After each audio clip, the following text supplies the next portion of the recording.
Welcome everyone to our webinar on the state of play online security in Australia. For those of you I have not met before, my name is Sharon Copeland-Smith and I'm the Chief Operating Officer here at the .au Domain Administration, or auDA as we're more commonly known as. I'd like to start today by acknowledging the traditional custodians of the lands from which we are all working and living on today. In particular, I'd like to pay my respects to elders, past and present and emerging. And I extend my respect to any Aboriginal or Torres Strait Islander peoples who may be with us today.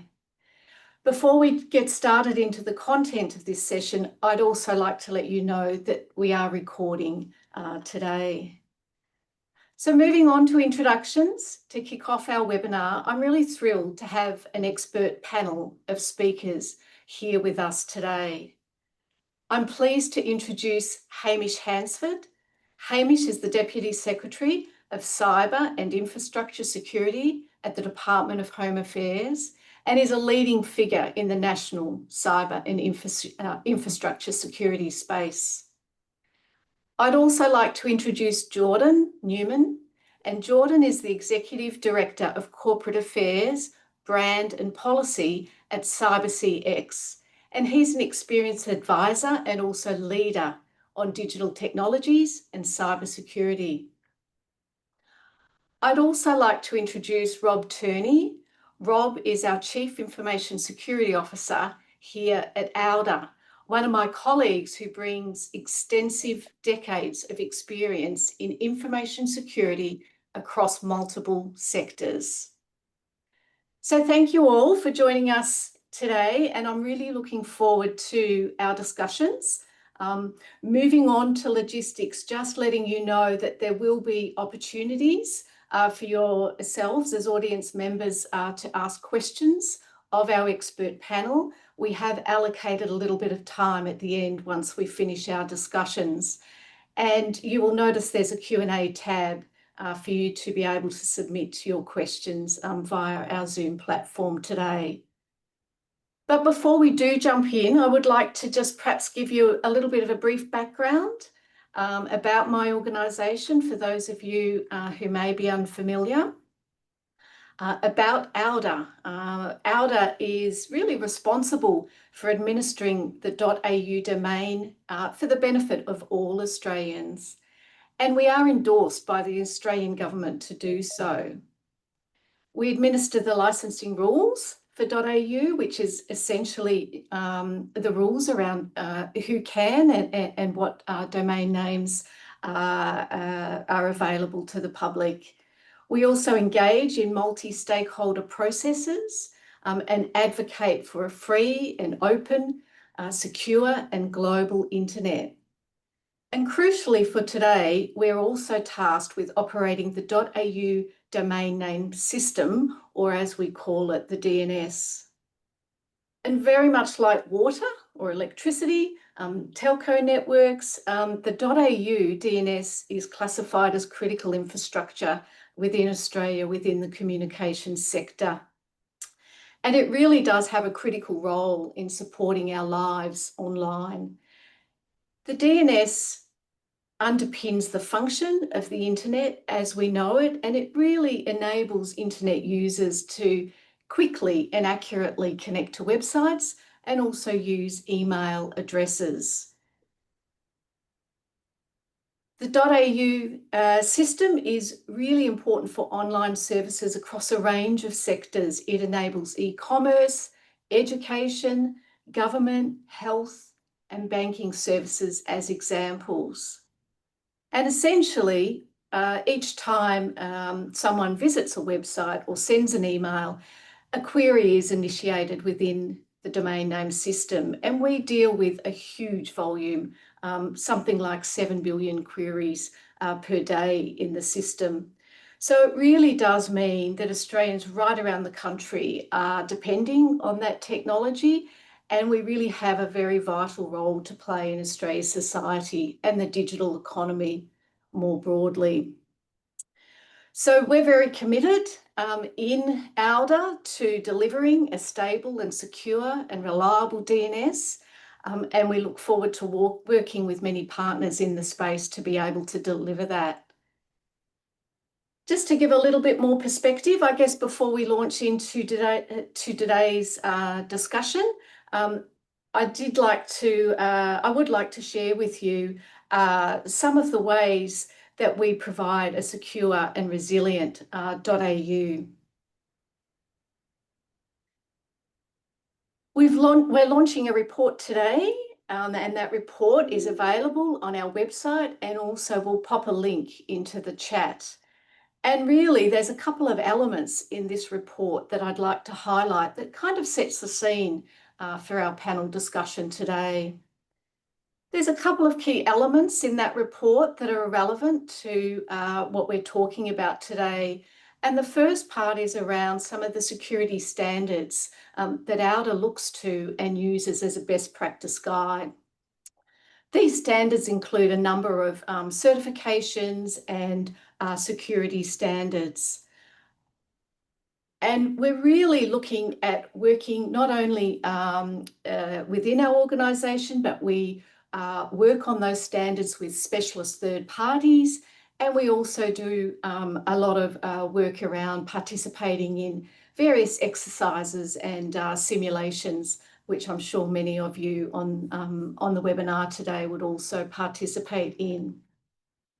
I mentioned that we administer the .au licensing rules, which really is around criteria for who can register a domain name, and we work really hard to ensure that those registrations are valid. In fact, we do a lot of proactive auditing in this space, carrying out something like 18,000 audits per year to really work on the integrity of the domain name space. And importantly for today, we also work very actively on driving down DNS abuse in the domain name system here at auDA.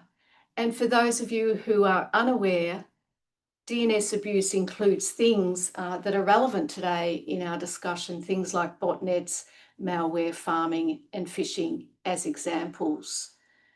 And in fact, .au is one of the most secure domains globally, and we really work hard at collecting threats, feeds, and really making assessments on those feeds to keep our domain name system very safe. So as I mentioned, that report is now available on our website, and I think we've popped a link there into the chat. So please, perhaps after this webinar, if you found some of the discussion today interesting, you can pop back in and have a look at that report. And hopefully it gives you a little bit of a sense of some of the things that we're working on from a cyber perspective. But as I mentioned, we've got a terrific panel today, and I do thank our panel members for their time. And I really would like to now spend some time exploring with the panel some of the key issues that we're facing here in Australia in regards to online security, particularly in relation to critical infrastructure, because the DNS system that I just spoke about is really a piece of critical infrastructure. I mentioned that we do have time at the end for questions, so I do encourage you to submit your questions to the Q&A tab, and that would be terrific if we could get some really helpful and valuable discussion going. But I might kick off firstly, and Hamish, if I could turn to yourself first. And I'm thinking big initially, Hamish, so big question first. I'm thinking global. And I guess one of the things on my mind is there's a lot of geopolitical development going on in the world at the moment. And I'm wondering, you've got a national view of cyber, and I'm wondering, what are some of the things that you're thinking about at a national perspective when you see those geopolitical developments? You know, how does that influence your approach to cybersecurity and infrastructure at that national level? Yeah, thanks, Sharon, and thanks for all the good work that auDA does as well. It's such a fantastic foundation to the functioning of the economy. And I think when you hear people say that we live in the most challenging geostrategic time since the Second World War, it's kind of a catchphrase, but actually beneath that, you feel it in a real way on the ground. And when you look at a national perspective, you see the threats which are multifaceted, they're coming so fast, they're concurrent, they're intersecting, and they're cascading. And so if that's the environment, let alone changes to things that are occurring across the world in a political sense, it's a very uncertain environment. And so we stand back and look at the nation and say, how does the nation effectively function? And it functions because of a series of interconnected infrastructure. And that if any of that infrastructure was to suffer an impact, we could have cascading impact across society. And we found out last year through a major incident with a technical outage how much 1% of Microsoft global systems actually has in terms of impact on the economy. So we sit back at a national level and say, how interconnected are we? Which is why we've mapped the top 220 odd systems of national significance. And we try and work out, well, if there was to be a large scale cyber incident or an act of sabotage or something that would stop their functioning, when you really interestingly, when you look at all the incident response plans from those entities, they're relying on the same people. And so you think about that from a state perspective, how do we think about an order of priority in terms of things like energy is the most important to get back online quickly because it fuels the data centers that fuel the banking that allows people to buy goods and services. So we really look at it from an economy-wide perspective and look at the fragility of our infrastructure and try and work out in two ways how to respond. And you've mentioned some of the standards that are in your very excellent product. So that's kind of one element. How do you put in place baseline standards? But equally, how do you bounce back from an attack? And how do you make sure that the government's there to help in a most acute phase of a crisis? But how do you build up that resilience? I think that's the great challenge for us, given the environment that we face.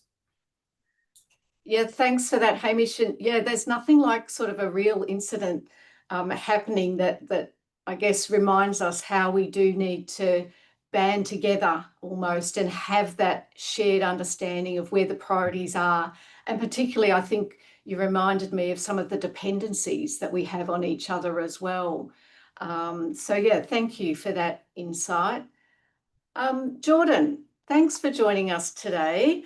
I'm thinking more broadly for yourself, Jordan, because I understand you sort of have a broad view of the cybersecurity landscape in Australia. And I'm just wondering, when you're thinking about that landscape, what are some of the key trends or challenges that you're observing at the moment across different sectors? Have you got some insights to share on that front?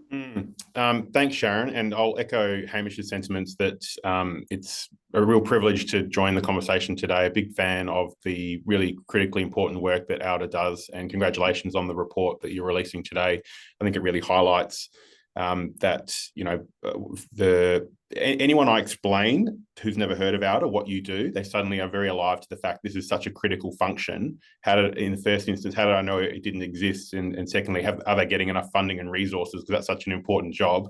I'll let you take that second question on notice when it comes back to you. I'm sure you'd always welcome more, but it is such an important role that you have. So thank you for the opportunity to come and share some of my views from the perspective of what we're seeing at CyberCX, and kind of testament to what you were saying there about a broader view.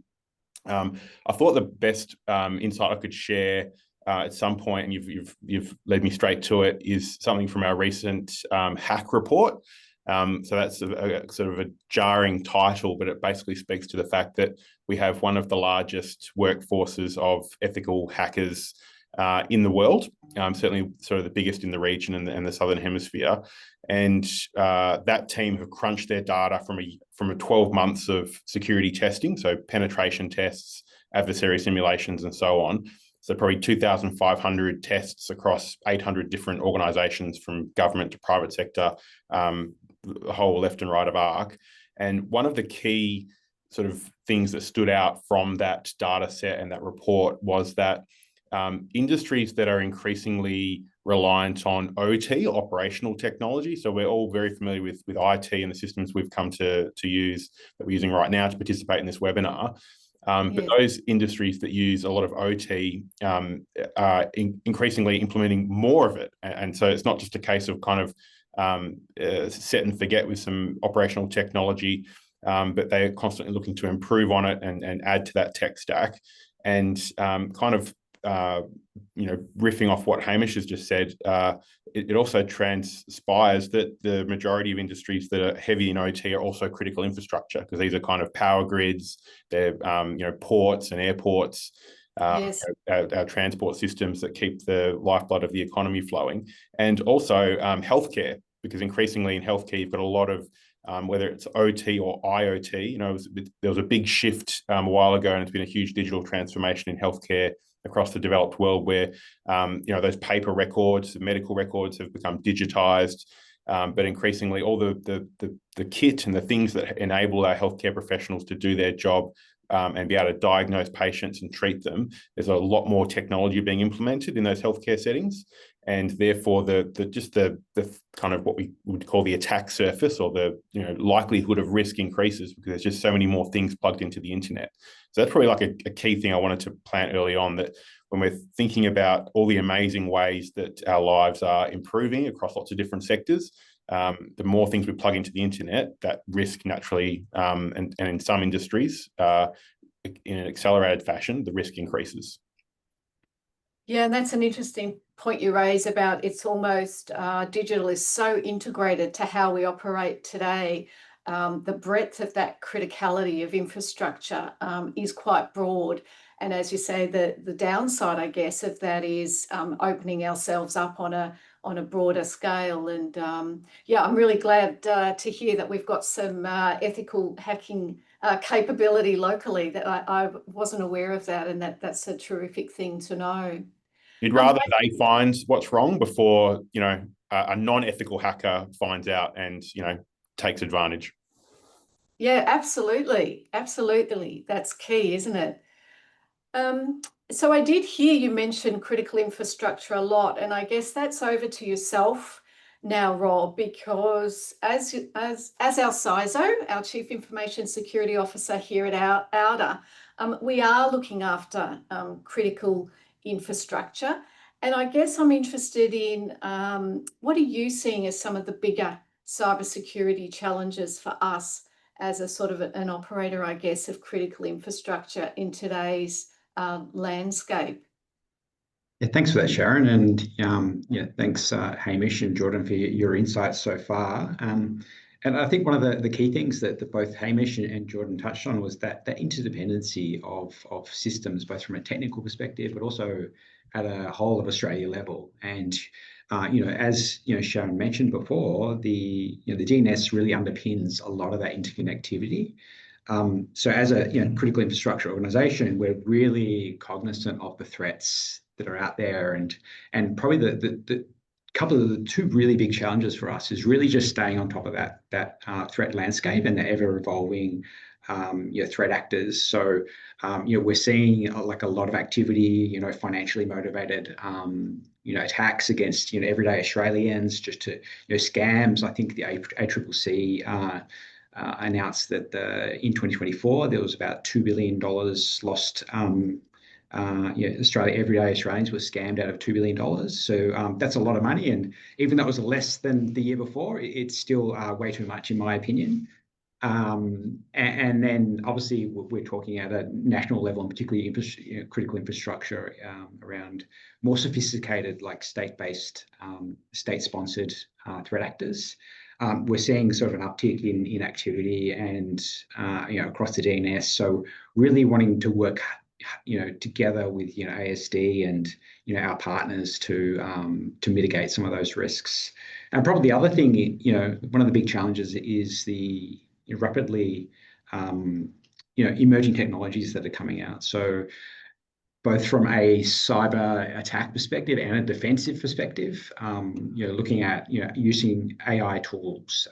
The attackers out there are using AI to generate deep fakes, to trick people and scamming money, or trick help desks into performing a certain action or releasing credentials. So there's a big increase in that. And on the defender side, we're very much focused on using these new technologies to really help defend critical infrastructure against those adversaries. And then also things that are sort of a bit more emerging, and definitely it's one thing that we focus on here at auDA is thinking into the future as well. So things like quantum computing, and we're doing research at the moment into how to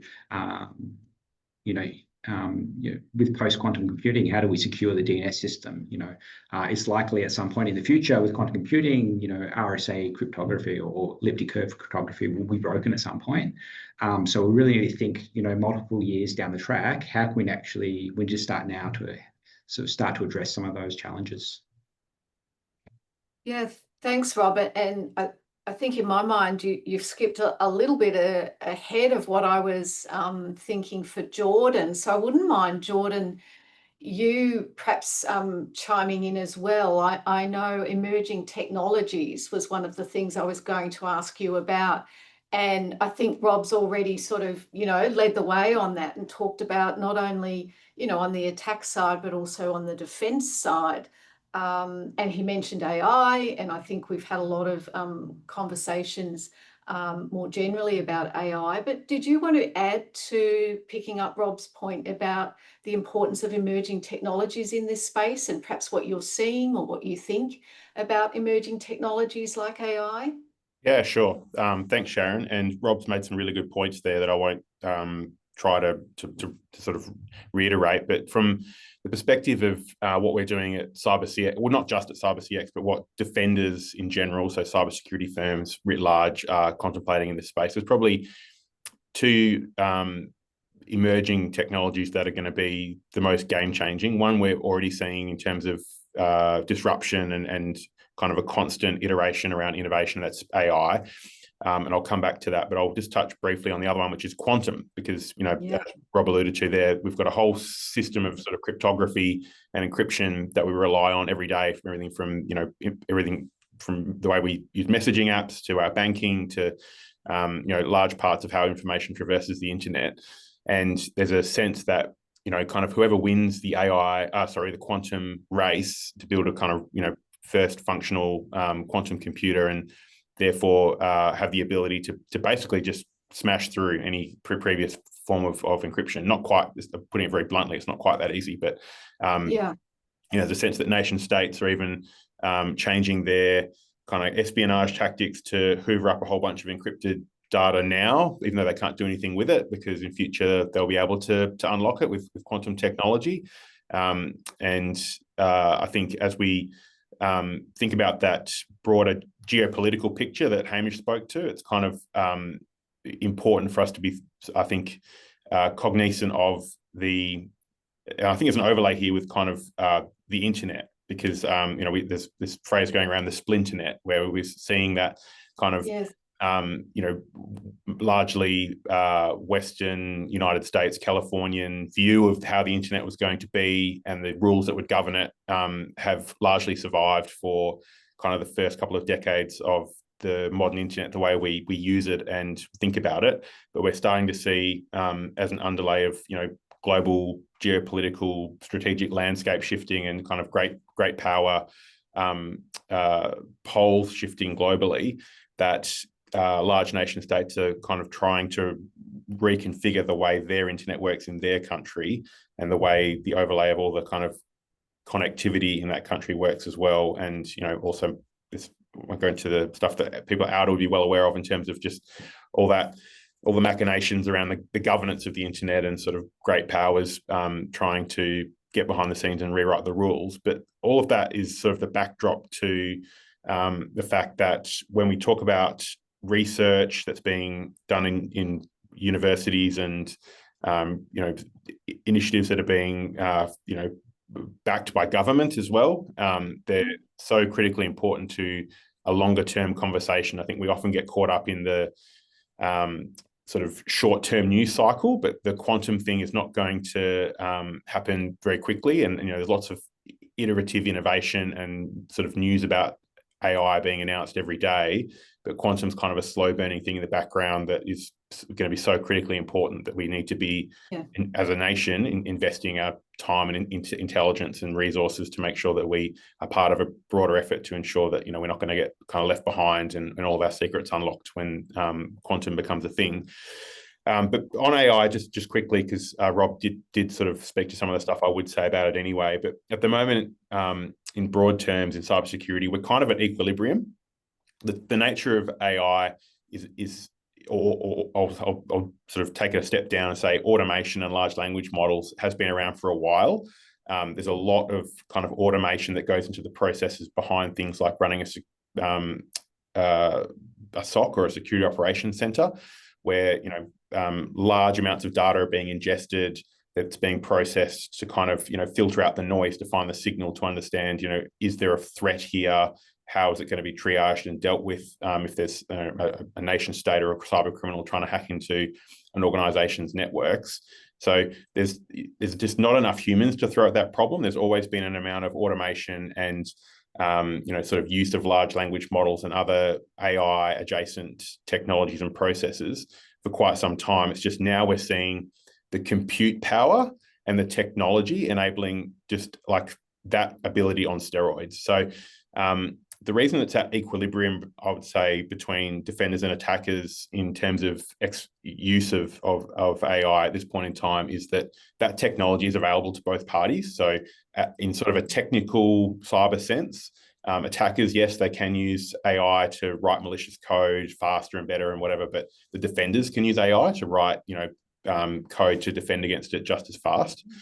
However, I think this is touching on what Rob said as well around scams and so on, where we've seen the kind of asymmetric outcome of AI so far in the cyberspace is just the cyber criminals and nation states and other adversaries using AI in the generative AI sense to just have much more convincing scams, if you like, or phishing emails, or just social engineering type tactics, whether it's use of deep fakes. We know now they even use they can do video calls and audio calls that sound very real and legitimate and sound like someone with an Australian accent with natural speech patterns calling from the IT department wanting you to reset your password.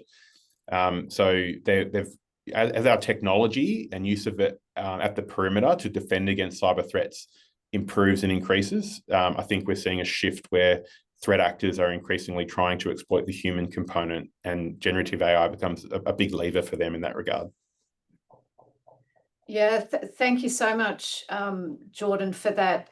And what I heard you say then is, some things are moving really rapidly and we need to almost, be ahead of where things are at. And then we've also got to be sort of keeping an eye on what is progressing in the background. What's the next thing to come?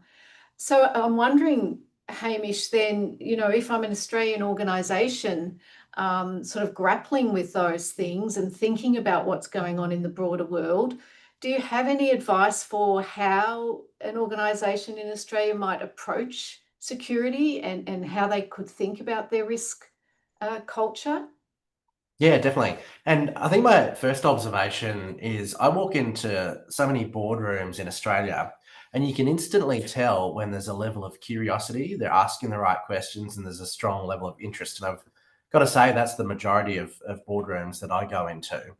So I think that's kind of observation one is how do you mobilize your senior leaders and your board to actually focus on security as part of business, not as something that is done by someone else? Which kind of then leads to the second point, which is I see a lot of chief information security officers or chief security officers talk in very technical terms, particularly with decision makers.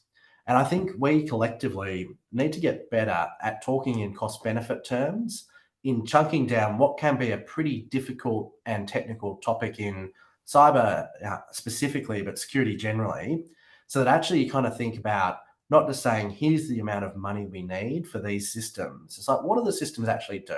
How do they contribute to the overall prosperity and economic outcomes of the company and its overall resilience? So I think that's an area of work that I really see that we face in government, but equally I see in the private sector. And then perhaps the final point is there's nothing like undertaking an exercise and demonstrating what happens in real life. Because putting your faith just in standards alone, and standards are really important, but not being able to actively respond, to have that tested, to make sure that you've got yourself emotionally prepared, that you know the right people, that you've got contingencies in place, and that you've actually experienced a cyber incident, I think is the best place for everyone to be. And that then kind of completes the circle to where I began, actually changes the dynamic in the boardroom and in senior management rooms, because they've had lived experience. Because I think experiential learning is probably the best way to learn ever. And that's why that whole cycle, I think, has to fit together. Yeah, and so I love that perhaps starting with that curious mindset and being open to, what could happen and what might we be able to do about it, but then test it sounds really key.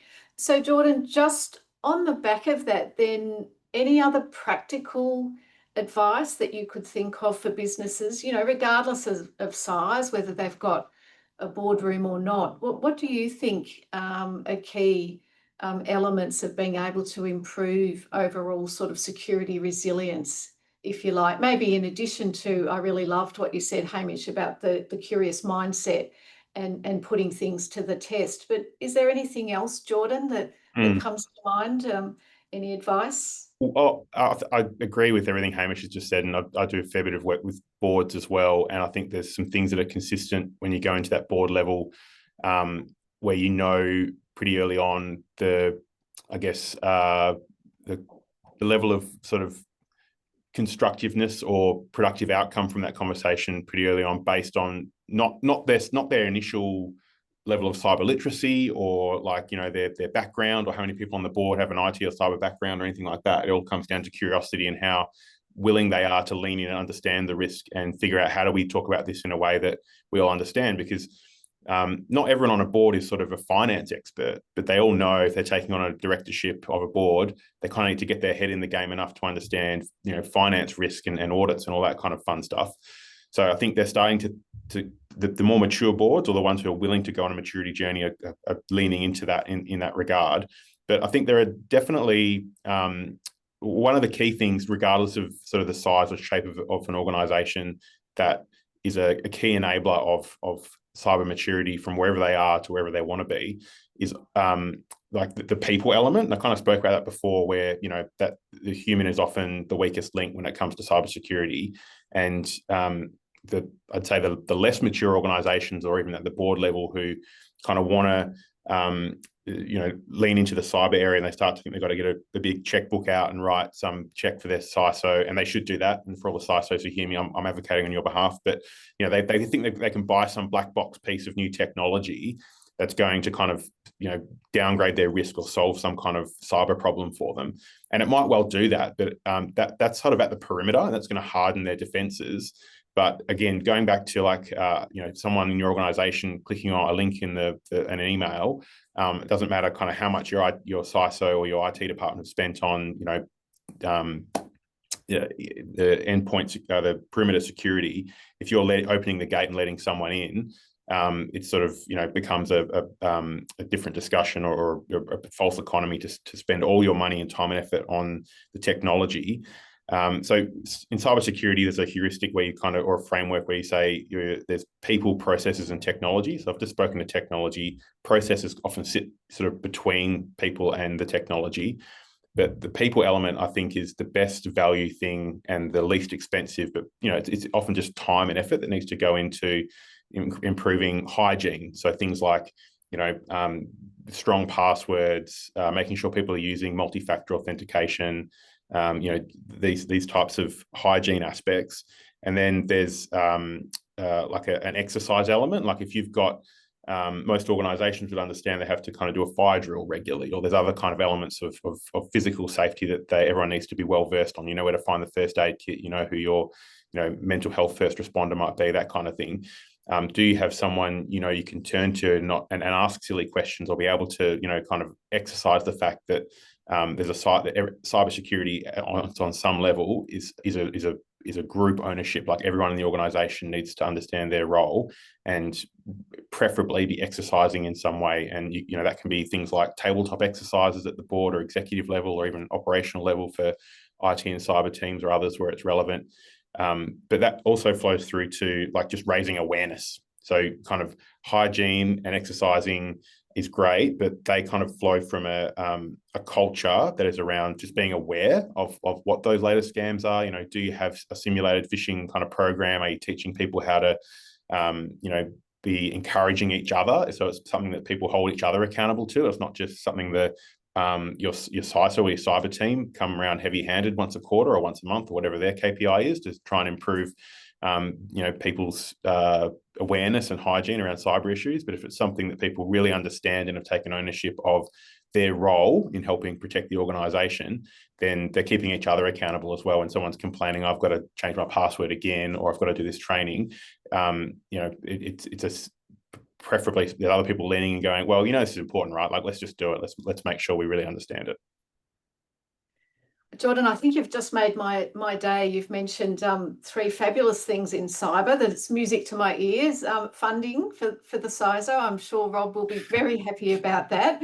I'll look into that. But you also mentioned people, which I do think sometimes we do forget that just the role that people, not only capability, but just some of those day-to-day behaviours, how much that is really important in cyber. And I'm pretty sure I heard the word fun in there as well, which is always a good thing. One of the other things I was thinking might be critical, Rob, in cyber, and you mentioned it in your earlier commentary, was partnerships. So can you just expand a little bit for us on, you know, what are the role of partner, or what is the role of partnerships in your world, and how do those sort of partnerships, I guess, help you know, the overall security posture within our organisation, auDA? Yeah, thanks for that. And I think, you know, just to lean into what Hamish and Jordan were mentioning, and you know, cybersecurity is really a people problem. Whether it's talking to the board or whether it's you know, dealing with, you know, end users or customers, it's really about that education, or running exercises. It's really about, it all comes down to a people issue.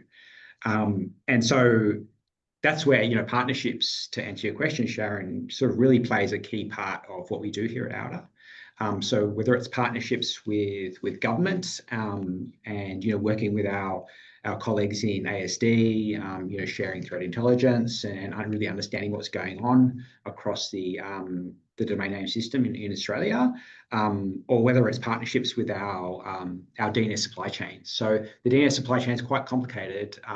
We've got you know, we have you know, auDA is the primary administrator of the .au domain system, and then we have registrars which sit out in the private sector, and that they support people buying domain names and building businesses and building products to support the Australian economy. So we work really, really closely with our registrars to support their security practices. We've got quite a strong licensing regime and sort of a contractual relationship with our registrar ecosystem. But there's also suppliers, resellers out in the DNS supply chain as well, who are involved with that. And then there's obviously the end people out there, and businesses or individuals registering domain names, who also play an important part in you know, securing the whole ecosystem end to end. So an end user, you know, might, you know, would strongly encourage you to enable like 2-factor authentication when you register for your domain name, so that it doesn't get taken over by someone for malicious purposes.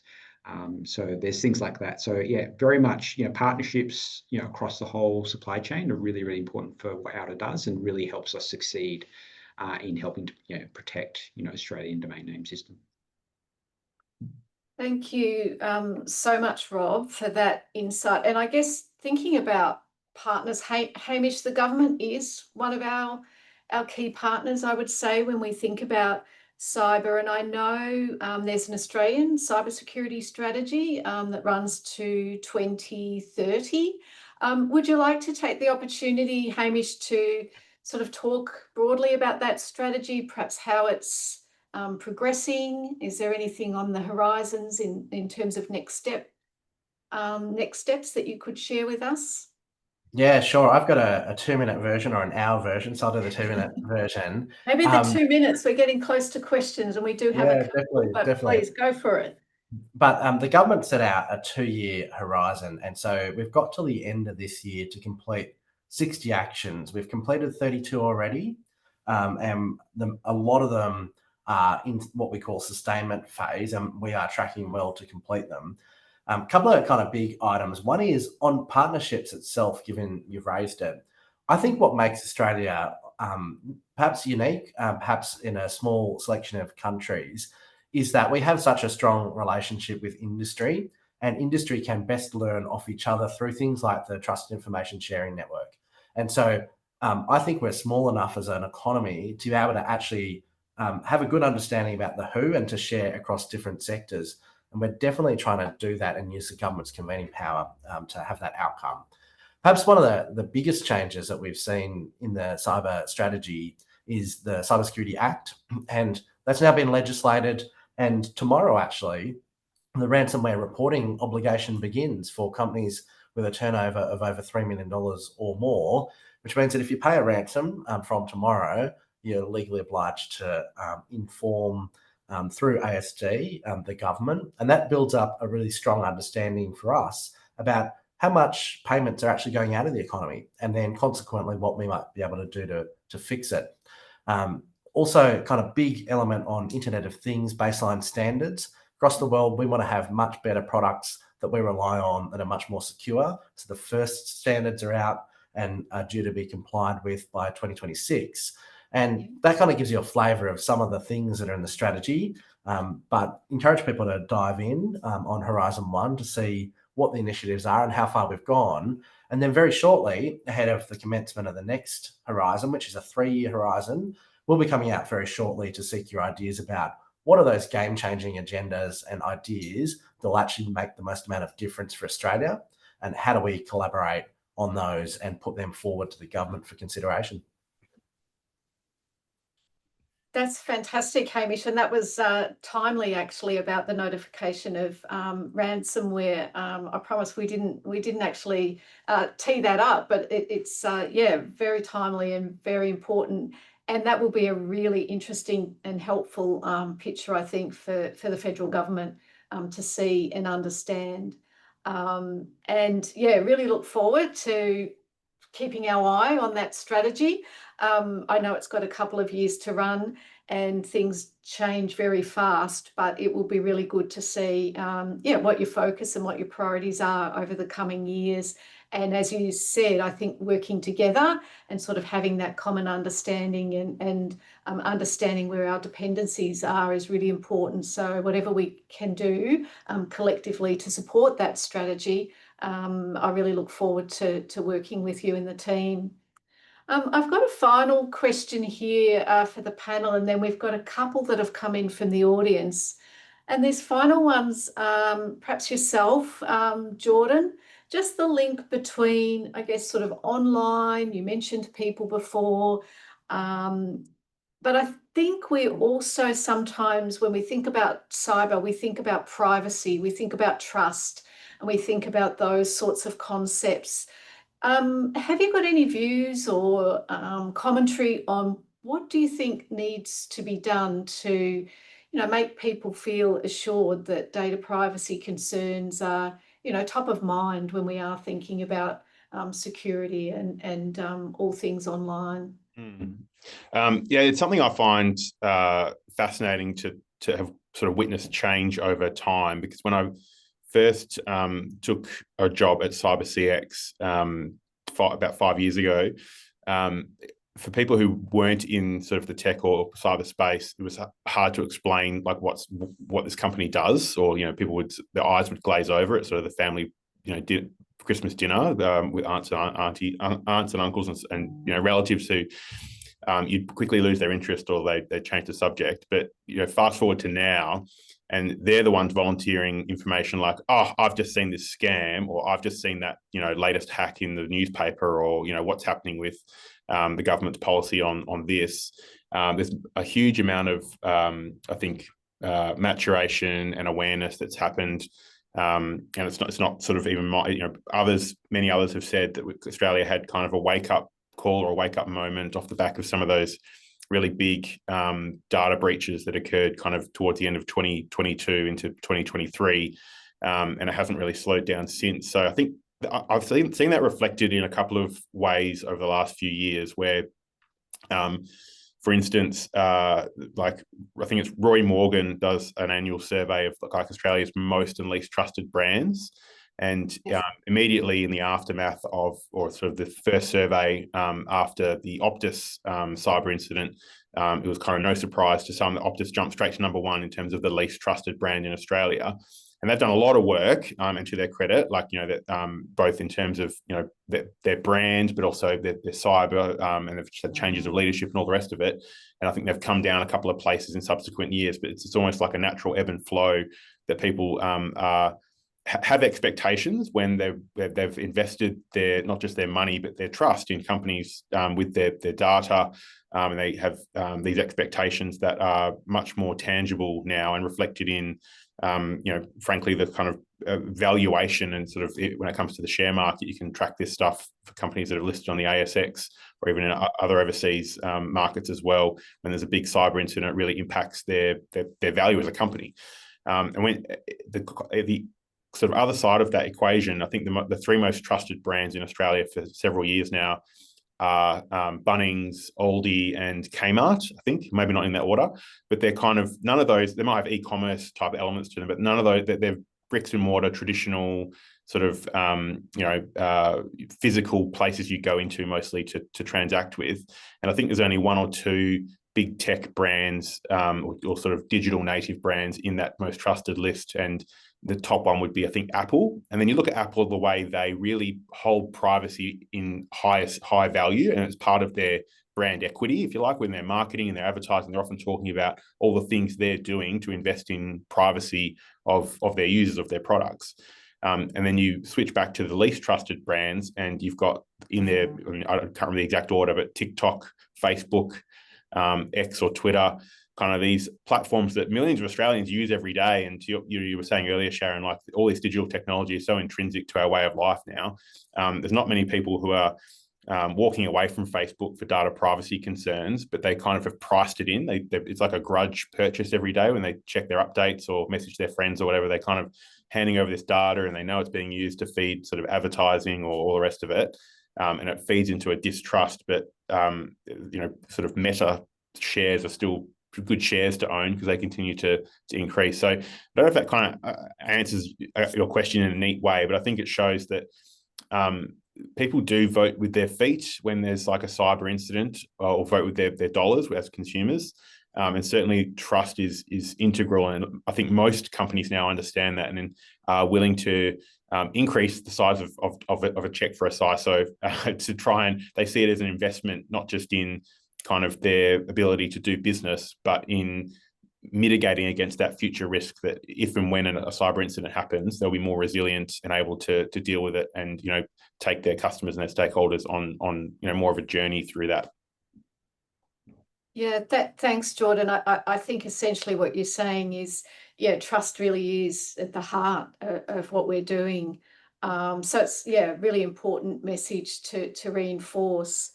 I do have a couple of questions here, and I might bundle two together. I've got one from Anonymous and one from Sandra, and they're both similar. For you, Hamish, and I'll paraphrase the first one. It's really about given AI's potential, particularly for misuse. Is there a role for government? Essentially, how do we best support small and medium-sized businesses to really help them in the cyber area, and I guess to almost sort of combat or be ready for things like that potential misuse of AI? And Sandra's comment is a little bit similar. There are terrific guidelines, I know, from the AICD that does talk about, I guess, good practice for AI around governance. And Sandra wears two hats. She's actually a board director and also a business owner. And she's, let me just read this out. So she's really discovered a little bit of an overlap in governance principles. And, you know, SMEs are constrained. And I think that's going back to the first question. There's good intent.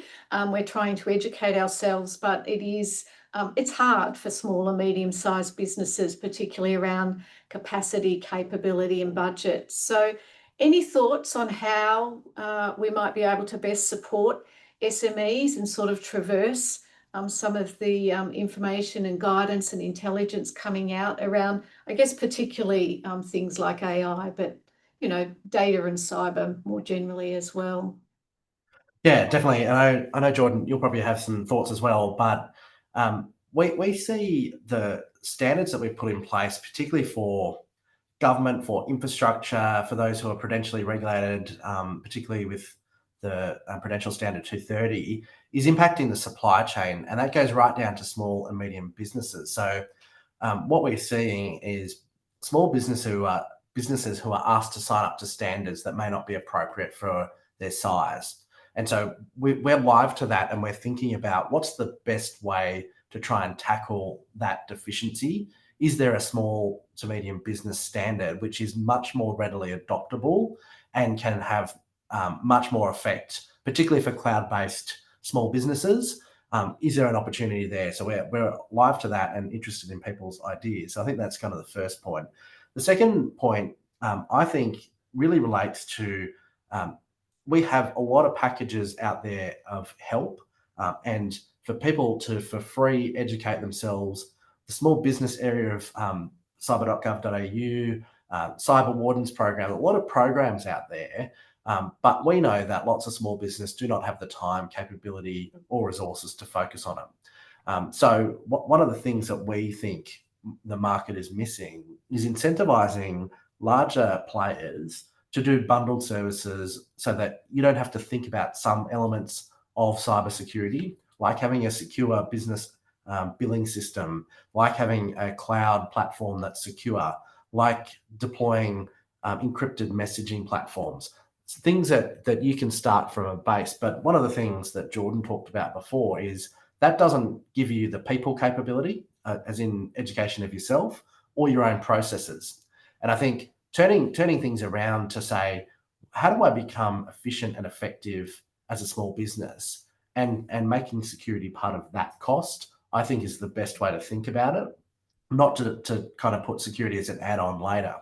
Long way of saying, Sharon, no simple answer, but there are some things you can do to both educate yourself and inform yourself, things you can do when you're thinking about investing, and then things out there that will help more generally. And then some levers the government and industry can pull, particularly as we think about opportunities as we come up to Horizon 2. Yeah, thanks, Hamish. And I think, Sandra's point here is, how do we sort of best simplify some of the guidelines and the guidance that are available to make it sort of, I guess, digestible and workable for SMEs all the way through to, the board level, and making sure board directors are discharging their responsibilities.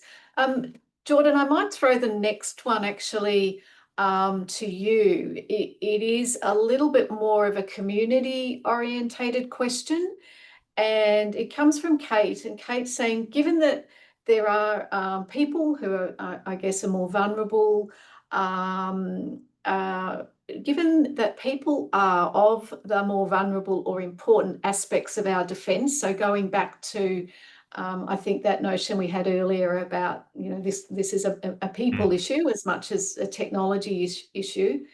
What considerations are there when people are developing strategies to include people in our community that are potentially more susceptible to things like cyber attacks? So we're thinking older adults, perhaps people who have English as a second language or a disability, etc. So how do we, I guess, include those people in the decision making around protecting when we're thinking about vulnerable communities? Do you have any general views on that, Jordan? I do. I do. Thank you, Sharon. It's a great question. So thanks to, I think it was Kate who asked it. And it's something that I'm quite passionate about, actually, because in a former role, I was working as an advisor to the e-safety commissioner. And I think if you wanted to, as a starting point, go and have a look at the e-safety commissioner's website, it's actually an incredibly rich repository of advice that's regularly updated across lots of a huge range of issues to do with online safety. And also they've done an incredible amount of work tailoring those sorts of resources for different audiences, including call type audiences, so people who haven't got English as a first language, as well as older Australians, and trying to improve their digital literacy, because it's a really intersectional issue, where even going back to what Hamish was talking about with small businesses, the trend line actually looks quite good when you think about in the longer term. We are likely to see, sort of almost by sort of organically, small businesses become more cyber secure, because more businesses that are starting in Australia with younger generations who are digital natives, and sort of even startups and digital first type businesses have a lot more security consciousness baked in, or they're using products and platforms that have a lot of the security features that attackers would be looking to exploit already baked into, whether they're kind of using G Suite from Google, or they're using Atlassian products or whatever. So they're kind of pushing the risk away more from the people to the providers of those bigger technology platforms. And that's not always perfect, because those platforms will have vulnerabilities found and exploited by threat actors as well. But it's an incremental improvement, and the trend line looks good. So I don't mean to say that in a cynical way, that if you're over a certain age and you run a small business, there's no hope for you. There's obviously always, and Hamish has mentioned a few, there are resources available, and it does just become that tension that all small businesses have, where it's I don't have the time or the money or the will to kind of find the ability to be educated or improve awareness in that space. But even if you're sort of an older cohort, I'm sure there's younger people who work for you who you can kind of empower to be your cyber warden, or to be your even if it's part of their role and responsibilities. And then going back to trying to answer the question more specifically from Kate, I think it is crucially important that we don't leave anyone behind as we think about our economy becoming more and more digital, and people. Even going back to the trust issue, Sharon, it's sort of like this weird dichotomy we now have, where everyone wants their services and goods sort of delivered, or the ease of access being empowered or enabled by digital technology more and more. But at the same time, the expectations around how our data is being used and handled and protected are also increasing. So that puts more and more pressure on the businesses and organizations that are doing that, both government and private sector. But I think as we all go on that collective journey, we don't want to put a handbrake on our economy and say, let's slow this whole thing down. The digital stuff is really risky. It's and there's outsized risk for people with lower digital literacy because of language or cultural reasons, or age, or other reasons. I think it's crucial that we improve some of those partnerships as well between government and civil society and the private sector, to make sure that as we embrace all the good things about digital transformation and those emerging technologies like AI, we're doing everything we can to take the broader community along that journey with us. Thanks, Jordan. I do know we've just got a couple of more minutes to go, but just lastly, Rob, I just wanted to pick up perhaps a theme. Trevor's got quite a long question there, but I do want to pick up Trevor's theme about risk management and the importance of thinking about cyber through a risk management lens. I know you've got some views about that, so perhaps just a very quick closing commentary around that, just so we can pick up, Trevor, your question about the importance of risk management training, particularly, again, I've noticed you've picked up the SME audience. Thanks, Rob. Yeah, no problems. And yeah, definitely, it's a great question, Trevor. And for me, cybersecurity, it is just an exercise in risk management. So it's really important that you put that lens on. And I think we inherently, as humans, do think from a risk perspective, like when you cross the road in the morning, is a car coming? Am I going to go with when the green man's not on, or am I going to stop there and do the right thing, or you're actually actively doing risk management, continually. So I think it's important just for people to understand that we inherently think like that as human beings, and that's why we've been quite successful as a race. So risk management is very inherent to what we do. So just applying that with the cybersecurity lens, and particularly if you are a practitioner of cybersecurity, then really leaning into that from a understanding what those risks really look like.